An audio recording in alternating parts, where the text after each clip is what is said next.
Di balik gemerlap perdagangan dan kemajuan kota Batavia di abad ke-18, tersimpan sebuah kisah kelam yang jarang terungkap. Sebuah tragedi berdarah yang mengubah wajah kota dan meninggalkan luka mendalam bagi ribuan jiwa.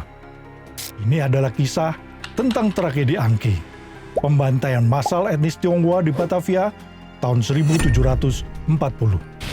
Bagaimana kota yang dikenal sebagai permata dari timur ini bisa menjadi saksi bisu kekejaman yang tak terbayangkan? Siapa dalang dibalik peristiwa mengerikan ini? Dan apa dampaknya bagi sejarah bangsa kita? Sebelum lanjut, silakan subscribe agar kanal ini selalu bisa menghadirkan konten yang menarik.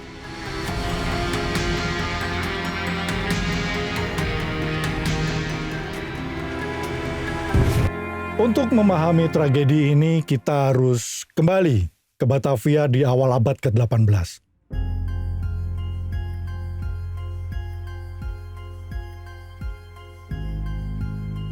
Kota ini adalah pusat perdagangan rempah-rempah yang vital bagi Verenigde Oost-Indische Compagnie atau VOC.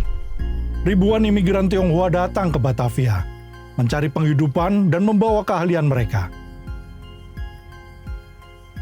Mereka mendominasi sektor pertanian tebu, menjadi buruh di pabrik-pabrik gula, pedagang, pengrajin, hingga penyedia jasa lainnya. Komunitas Tionghoa berkembang dengan pesat, membangun pecinan yang ramai dengan kuil, toko, dan rumah-rumah tradisional.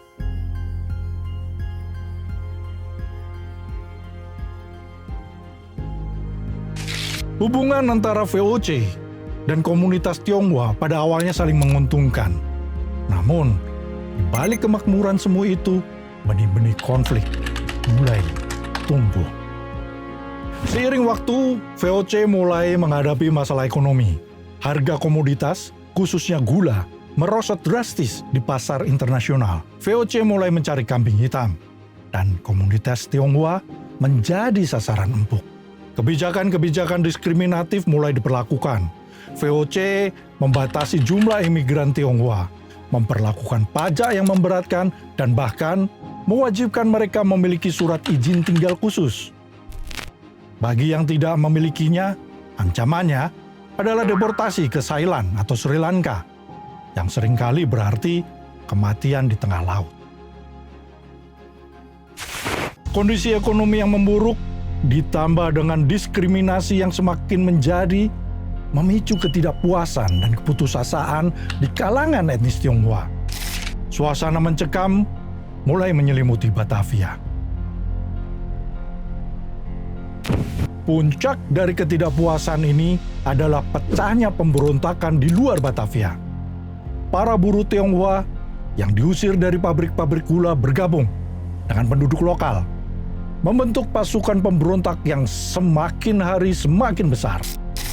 Pada awal Oktober 1740, ribuan pemberontak Tionghoa bergerak menuju Batavia. Mereka mencari keadilan, menuntut perbaikan nasib, dan membebaskan diri dari cengkraman VOC yang menindas.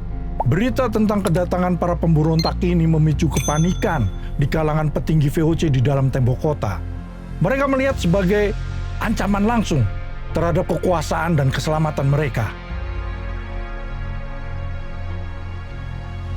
Pada tanggal 9 Oktober 1740, ketakutan VOC mencapai puncaknya. Dengan dalih untuk mencegah kerusuhan, Gubernur Jenderal Adrian Falckneir mengeluarkan perintah keji. Ia memerintahkan penangkapan dan pembunuhan massal etnis Tionghoa di dalam tembok kota. Malam itu, Batavia berubah menjadi neraka.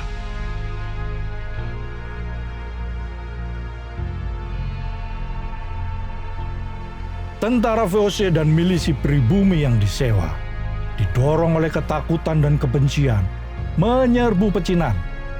Pintu-pintu rumah didobrak, orang-orang diseret keluar, dan dibantai tanpa pandang bulu.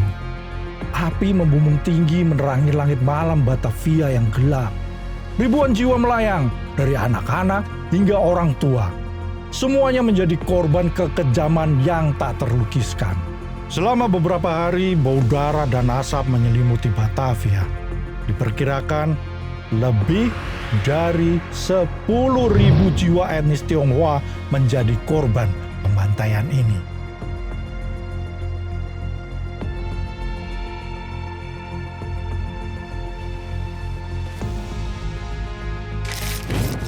Angka yang mengerikan menjadikannya salah satu pembantaian massal terbesar dalam sejarah kolonial di Nusantara.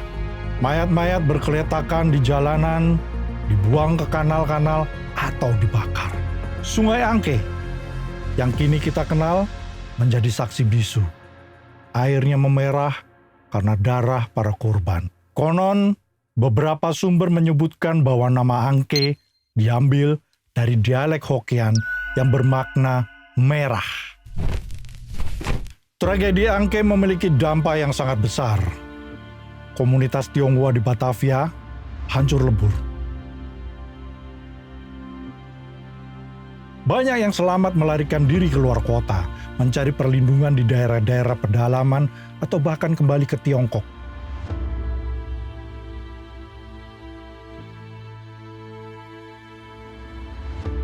VOC sendiri menghadapi kecaman dari berbagai pihak, bahkan dari pemerintah Belanda.